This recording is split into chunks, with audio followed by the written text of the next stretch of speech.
Ever wondered why we call computer glitches bugs? You might think it's just a quirky metaphor, but the story behind it is way more literal and fascinating than you could imagine. What if I told you the very first computer bug was a real, actual insect, a moth to be precise, found trapped inside a massive room-sized machine? This isn't just a tech legend, it's a pivotal moment in the history of computing. And it all happened back in 1947. Let's travel back in time. The year is 1947, a couple of years after World War II. The world of computing is in its infancy. We're not talking about sleek laptops or smartphones. The computers of this era were behemoths, gargantuan machines filled with thousands of electromechanical switches called relays. One of the most famous of these was the Harvard Mark II, a colossal calculator being operated at Harvard University. And working on this pioneering machine was a team of brilliant minds, including a computer science trailblazer named Grace Hopper. On a hot summer day, September 9, 1947, the Mark II suddenly stopped working. The machine was spitting out errors, and the team was stumped. This wasn't like today, where you can just run a diagnostic tool. Back then, finding a problem meant physically inspecting the machine's complex web of circuits and relays, a painstaking and manual process. The team began a systematic search, checking every component for the source of the malfunction. After hours of searching, they found the culprit. It was something completely unexpected. Lodged between the points of one of the relays, preventing it from closing and completing the circuit, was a small moth. An actual winged insect had flown into the machine, attracted by the light and warmth of the vacuum tubes, and had gotten stuck, bringing the entire multi-ton computer to a grinding halt. This is where the story gets its legendary status. The technicians carefully removed the moth with a pair of tweezers. But they didn't just throw it away. In a moment of historical genius, they taped the moth into their official logbook.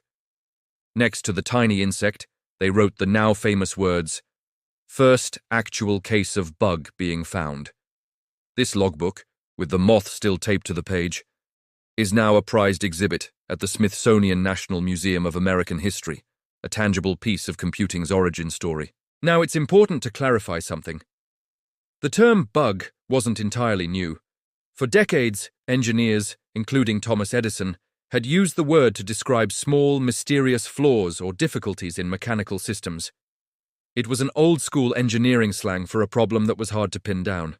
So, Grace Hopper and her team didn't invent the word bug. So what makes this story so special? The moth incident gave the term a whole new life and cemented its place in the vocabulary of the digital age. It was the perfect, literal illustration of the concept.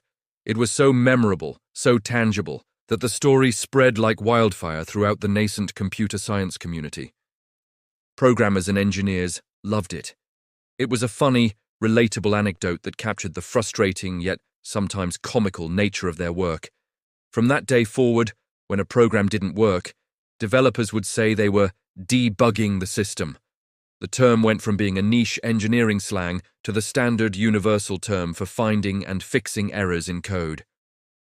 Every time a programmer today says they're debugging, they are, in a way, paying homage to Grace Hopper, her team, and that one unlucky moth. This story is more than just a fun fact. It beautifully illustrates the transition from the mechanical age to the information age. The problem was physical, a literal insect in a machine. The solution was also physical, removing the insect. But the context was the dawn of abstract digital logic. It's a bridge between two worlds. It also highlights the incredible ingenuity and meticulous nature of these early pioneers. They weren't just writing code. They were building, maintaining, and troubleshooting these incredibly complex physical machines. Their work required a deep understanding of both electronics and logic. They had to be part inventor, part mechanic, and part mathematician. Think about the logbook entry itself.